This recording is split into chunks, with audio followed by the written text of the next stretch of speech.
આજે આપણે ગયા લેક્ચરમાં જે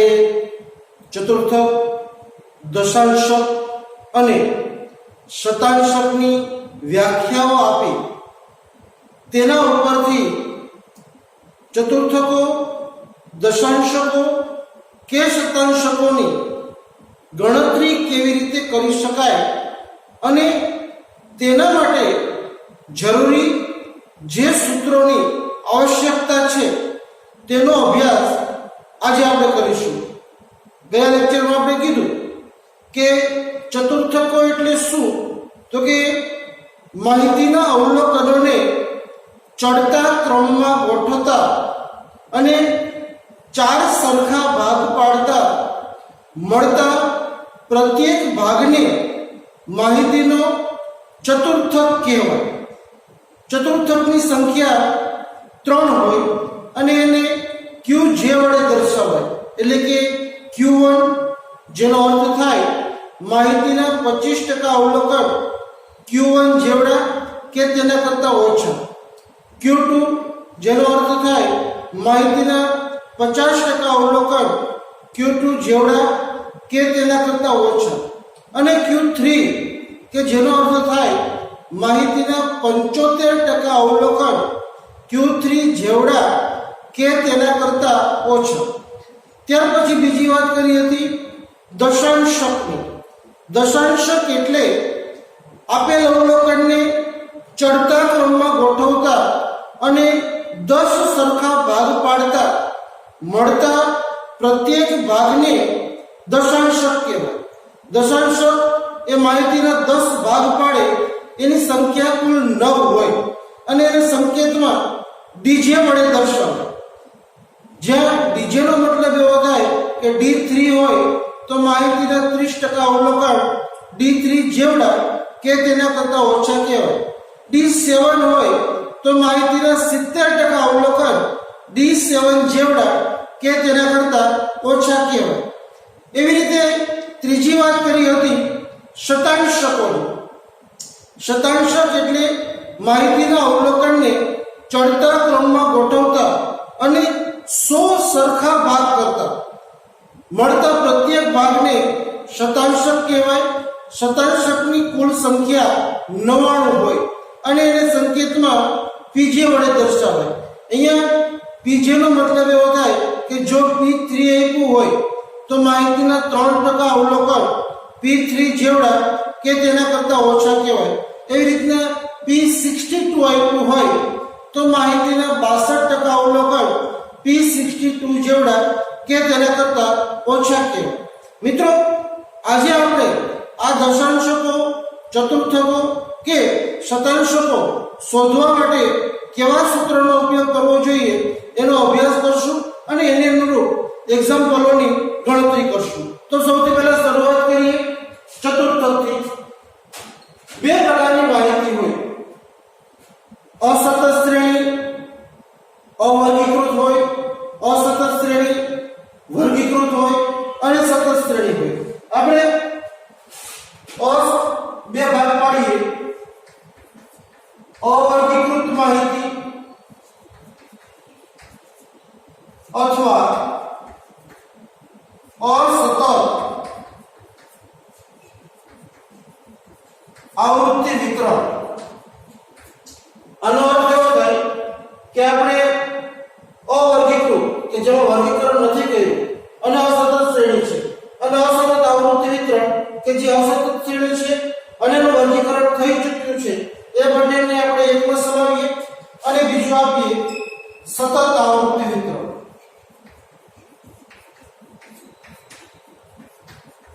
કે જેમાં આપણે આ માહિતીને વર્ગોમાં વહેંચી લીધેલી હોય. એટલે આપણે બે ભાગ પાડશું. અવર્ગીકૃત માહિતી અથવા અસતત આવૃત્તિ વિતરણ અને સતત આવૃત્તિ વિતરણ. એમાં સૌથી પહેલા વાત કરીએ અવર્ગીકૃત માહિતી માટે ચતુર્થક. ચતુર્થક એટલે આપણે QJ કહેશું અને QJ માટે આપણે J તરીકે 1, 2 અને 3 લેશું. એટલે કે Q1, Q2 અને Q3 આના 3 સૂત્ર બને, પણ આપણે Q જેવડે દર્શાવી એક જ સૂત્ર બનાવશું qj બરાબર j into n plus 1 ચતુર્થક છે તે ભાગ્યા 4 મૂળ અવલોકન જ્યાં n બરાબર અવલોકનોનો સરવાળો અથવા असतत आवृत्ति वितरण હોય તો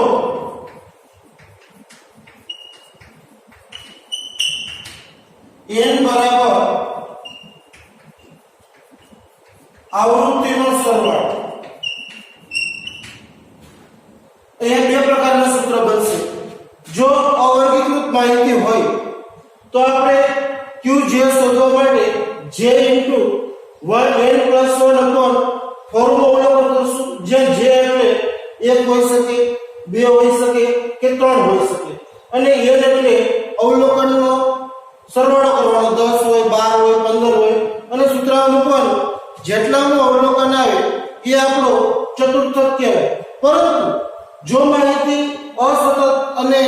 એનું વર્ગીકરણ થઈ ચૂક્યું હોય તો સૂત્ર આનું j into n plus 1 upon formula અવલોકન. પરંતુ અહીંયા n બદલાઈ જશે. n એટલે હવે અવલોકનનો સરવાળો નહીં આવે પણ શું આવશે તો કે આવૃત્તિનો સરવાળો, જો અસતત શ્રેણી વર્ગીકૃત હોય તો. ત્યાર પછી એવી રીતના દશાંશક શોધવું. બીજું છે દશાંશક. દશાંશકનું આપણું સૂત્ર બનશે dj બરાબર j into n plus 1 upon 10 નું અવલોકન. અહીંયા n બરાબર જો અવર્ગીકૃત માહિતી હોય તો n બરાબર અવલોકનોની સંખ્યા અથવા અસતત માહિતી હોય તો n બરાબર આવૃત્તિનો સરવાળો. અહીં પણ dj જ્યાં તમે j તરીકે 1 થી લઈને 9 સુધી જેટલાનો દશાંશક શોધવાનો કીધો હોય એ તમે j વડે દર્શાવી શકો. સૂત્ર મૂકવાનું j into n plus 1 upon 10 નું અવલોકન. જ્યાં n બરાબર જો અવર્ગીકૃત માહિતી હોય, માત્ર અવલોકન આપેલા હોય તો અવલોકનની સંખ્યા, અને જો વર્ગીકરણ થઈ ચૂક્યું હોય, અસતત શ્રેણી હોય અને વર્ગીકરણ થઈ ચૂક્યું હોય તો n બરાબર થાય આવૃત્તિનો સરવાળો. ત્યાર પછી ત્રીજો આવશે શતાંશકો. શતાંશકો એટલે pj અને pj ની સંખ્યા 1 થી લઈને 99 સુધીની હોય. pj 1 થી લઈને 99. ત્યાં તમારું સૂત્ર બનશે pj બરાબર j into n plus 1 upon 100 નું અવલોકન. જ્યાં n બરાબર અવલોકનોની સંખ્યા અથવા વર્ગીકરણ થઈ ચૂક્યું હોય તો n બરાબર આવૃત્તિનો સરવાળો. ખાસ યાદ રાખવાનું કે ચતુર્થક હોય તો છેદમાં 4 આવે, દશાંશક હોય તો છેદમાં 10 આવે અને શતાંશક હોય તો છેદમાં 100 આવે. ગણતરી ત્રણેયમાં એક જ સરખી આવશે. અહીંયા જેની કિંમત 1 2 3 આવશે, દશાંશકમાં જેની કિંમત 1 થી 9 સુધીની આવશે અને શતાંશકમાં જેની કિંમત 1 થી 99 સુધી. તમને 75 નો શતાંશક કીધો હોય તો એ 75 લખવાનું, 82 નો શતાંશક કીધો હોય તો એ 82 લખવાનું. મતલબમાં જેટલાનો શતાંશક કીધો હોય એ તમારે જેની જગ્યાએ લખવાનું. ત્યાર પછી બીજી શ્રેણી આવશે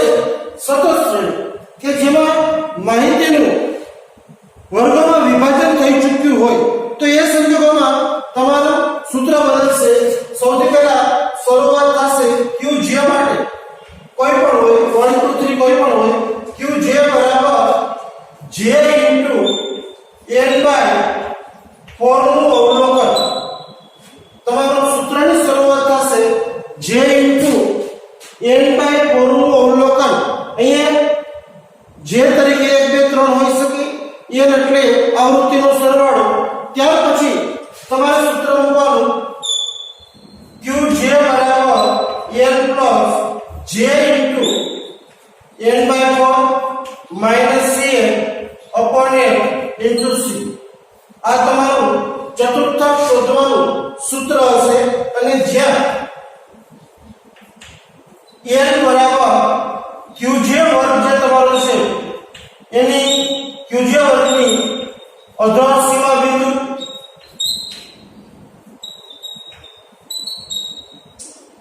cn એટલે qj વર્ગની ઉપરના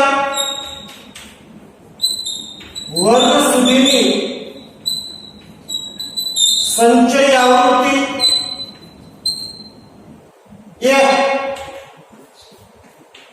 qj વર્ગની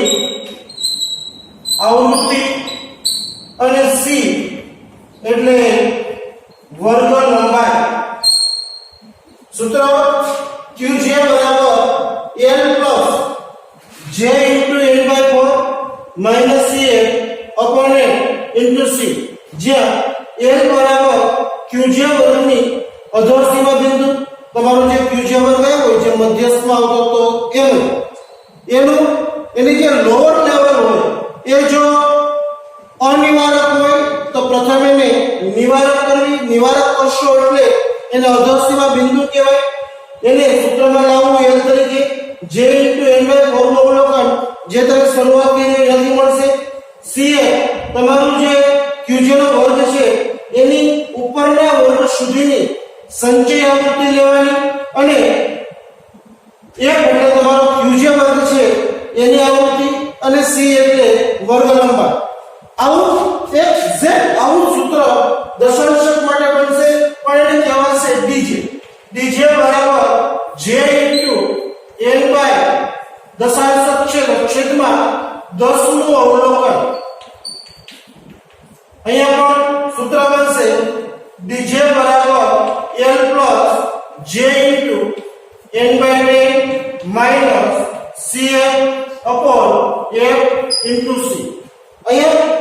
ફરીથી આપણે વિવરણ નહીં લખીએ પણ સરખું અહીંયા l બરાબર અમુક q જે છે તો અહીંયા dj વર્ગની અધોર સીમા બિંદુ cn એટલે dj વર્ગ જે છે એની ઉપરના વર્ગ સુધીની સંચય આવૃત્તિ f એટલે dj વર્ગ જે છે એની આવૃત્તિ અને c એટલે વર્ગ લંબાઈ ત્યાર પછી એવું ત્રીજું સૂત્ર બનશે શતાંશકનું જેને કહેવાશે pj બરાબર j into n plus n ના છેદમાં 100 નું અવલોકન અહીંથી શરૂઆત થશે અને સૂત્ર થશે pj બરાબર n plus j into n by 100 minus cn upon f into c n એટલે શતાંશક વર્ગ જે છે એ શતાંશક વર્ગની અધોર સીમા બિંદુ cn શતાંશક વર્ગ જે છે એના ઉપરના વર્ગ સુધીની સંચય આવૃત્તિ f એટલે શતાંશક વર્ગ જે છે એની આવૃત્તિ અને c એટલે શતાંશક વર્ગ આપણો જે કઈ છે એની વર્ગ લંબાઈ આનો ઉપયોગ કરીએ એટલે શતાંશક મળે આ સૂત્રનો ઉપયોગ કરીએ તો દશાંશક મળે અને પ્રથમ સૂત્રનો ઉપયોગ કરીએ ચતુર્થક મળે ફરક માત્ર એટલો આવે કે અહીંયા j તરીકે 1 2 3 આવશે dj માં j તરીકે 1 થી 9 આવશે અને pj માં j તરીકે 1 થી 9 આવશે આના એક્ઝામ્પલ કયા પ્રકારના હોય તેની ગણતરી હવે પછી મિત્રો ચતુર્થક દશાંશક અને શતાંશક શોધવા માટેની આપણી એક રકમ છે એક બેટ્સમેને તેની 20 ઇનિંગમાં સ્કોર કરેલ રનની માહિતી પરથી Q1 DJ અને P4 P40 શોધો मतलब 20 ઇનિંગમાં જે રન કરેલા છે એમાંથી Q1 એટલે પ્રથમ ચતુર્થ D7 એટલે સાતમો દશાંશ અને P40 એટલે 40મો શતાંશક શોધવાનું કીધું છે 20 ઇનિંગના રન આપણને આપ્યા છે 32 28 47 63 71 9 60 10 96 14 31 148 53 67 29 10 62 40 80 અને 54 અહીંયા Q1 D7 અને P40 मतलब स्थानीय सरेराश છે અને સ્થાનિય સરેરાશનો પહેલો નિયમ કોઈ પણ શ્રેણી હોય અવલોકનને સૌથી પહેલા ચડતા ક્રમમાં ગોઠવવાના પહેલા કલમ શું અવલોકનોને ચડતા ક્રમમાં ગોઠવતા સૌથી પહેલું કામ કરશું અવલોકનને ચડતા ક્રમમાં ગોઠવવાનું અને ચડતા ક્રમમાં ગોઠવવા એટલે શું તો કે સૌથી નાનું હોય તે પ્રથમ અને સૌથી મોટું હોય એ છેલ્લે તો સૌથી નાના સૌથી ઓછા રન છે 9 છે તો પહેલા 9 આવશે પછી 10 બે વખત છે તો બે વાર 10 લખવાનું ત્યાર પછી 14 છે તો 14 પછી 28 પછી 29 પછી 31 પછી 32 એના પછી છે 40 47 ત્યાર પછી 53 ત્યાર પછી છે 54 ત્યાર પછી 60 60 પછી છે 62 62 પછી 63 63 પછી 67 67 પછી 71 71 પછી 80 80 પછી 96 96 પછી સૌથી ઉપર 148 હવે ગણી લેવાના 20 ઇનિંગ હતા તો 20 થવો જોઈએ 1 2 3 4 5 6 7 8 9 10 11 12 13 14 15 16 17 18 19 અને 20 સૌથી પહેલા અવલોકનને ચડતા ક્રમમાં ગોઠવવાનું કામ કરવાનું ત્યાર પછી Q1 શોધવાનો છે તો Q1 અસતત અને અવર્ગીકૃત શ્રેણી છે તો આપણું Q1 નું સૂત્ર આવશે Q1 બરાબર J * n+1 Q છે ચતુર્થક એટલે છેદમાં 4 n+1/4 નું અવલોકન અને એના માટે Q1 છે તો સૂત્રમાં જેની જગ્યાએ 1 લખશું 1 ગુણ્યા n એટલે અવલોકનની સંખ્યા 20 + n ભાગ્યા 4 નું અવલોકન અને એક સાથે તમે ગુણો તો કોઈ ફરક ન પડે 20 + n એટલે 21 ભાગ્યા 4 નું અવલોકન અને 21 ભાગ્યા 4 કરીએ તો 5.25 નું અવલોકન થાય અને 5.25 એટલે અહીંયા તમારું સૂત્ર ખાસ રાખજો 5 નું અવલોકન પ્લસ 0.25 છે એટલે 0.25 એને ગુણ્યા એટલે બ્રેકેટ કરવાનું 5 માં પછી વારો આવે છઠ્ઠા અવલોકન એટલે છઠ્ઠું અવલોકન એમાંથી માઈનસ કરવાનું પાંચમું અવલોકન જો પોઈન્ટ વાળા અવલોકન આવે તમારી ગણતરી આ રીતે કરવાની છે 5.25 હોય તો પાંચમું અવલોકન પ્લસ 0.25 એને ગુણ્યા 5 માં પછીનો જે નંબર આવતો હોય 5 માં પછી નંબર આવે 6 તો છઠ્ઠું અવલોકન માઈનસ પાંચમું અવલોકન અને પાંચમું અવલોકન છે તમારું એટલે ગણવાનું 1 2 3 4 5 પાંચમું અવલોકન 28 પ્લસ 0.25 એને ગુણ્યા છઠ્ઠું અવલોકન છે તમારું 29 એને માઈનસ પાંચમું અવલોકન એટલે 28 તમારો જવાબ થશે 28 પ્લસ 0.25 ગુણ્યા 1 બરાબર 28 પ્લસ 0.25 તો Q1 બરાબર થશે 28.25 માહિતીનો પ્રથમ ચતુર્થક બનશે 28.25 આવી જ રીતના D7 પણ મેળવી શકાય અને આવી જ રીતના P40 પણ મેળવી શકાય અને એનો અભ્યાસ આપણે કરીએ સૌથી પહેલા Q1 ઉપરથી હવે D7 મેળવીએ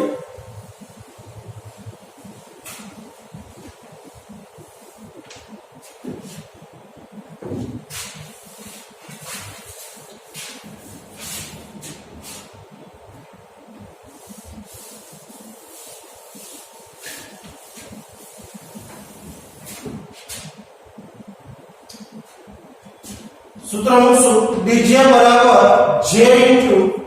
n plus 1 upon 10 નું અવલોકન j તરીકે 7 લેશું d7 બરાબર 7 ગુણ્યા 20 plus 1 ભાગ્યા 10 નું અવલોકન 7 ગુણ્યા 20 ને 21 ભાગ્યા 10 નું અવલોકન તો 7 ગુણ્યા 21 ભાગ્યા 10 એટલે 2.1 નું અવલોકન 2.1 ગુણ્યા 7 કરીએ તો 7 દુ 14 અને 7 એકા 7 એટલે 14.7 નું અવલોકન અને 14.7 નું અવલોકન હોય તો આપણે કહેવાનું D7 બરાબર 14 નું અવલોકન પ્લસ 0.7 એને ગુણ્યા 14 પછી વારો આવે 15 નું અવલોકન માઈનસ 14 નું અવલોકન અહીંથી ગણવાનું 14 નું અવલોકન 1 2 3 4 5 6 7 8 9 10 11 12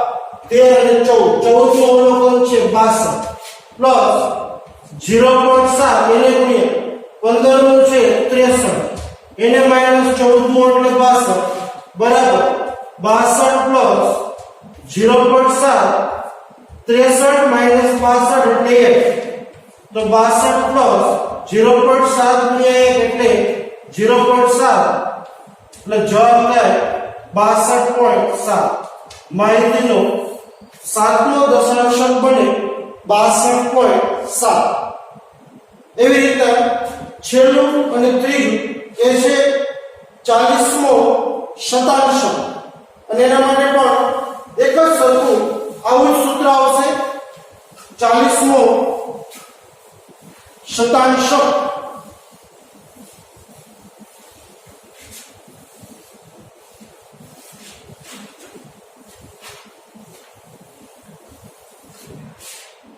જેને pj કહેવાય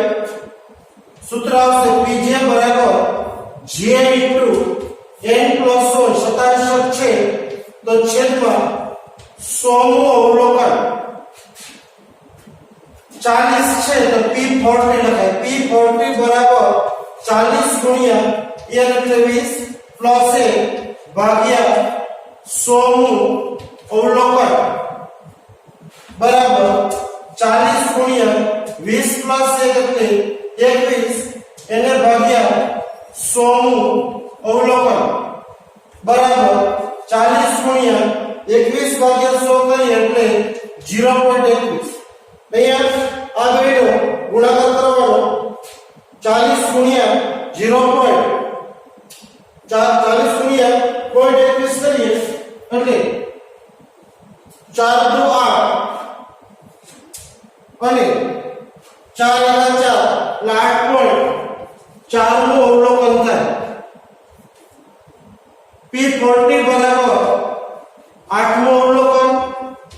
પ્લસ 0.4 એને ગુણ્યા 9 નું માઈનસ 8 નું અવલોકન 8 નું અવલોકન છે 1 2 3 4 5 6 7 8 32 પ્લસ 0.4 9 નું અવલોકન છે 40 માઈનસ 8 નું એટલે 32 બરાબર 32 પ્લસ 0.4 40 માઈનસ 32 એટલે 8 32 પ્લસ 8 ચોક 32 3.2 32 ને 3 35.2 એ માહિતીનો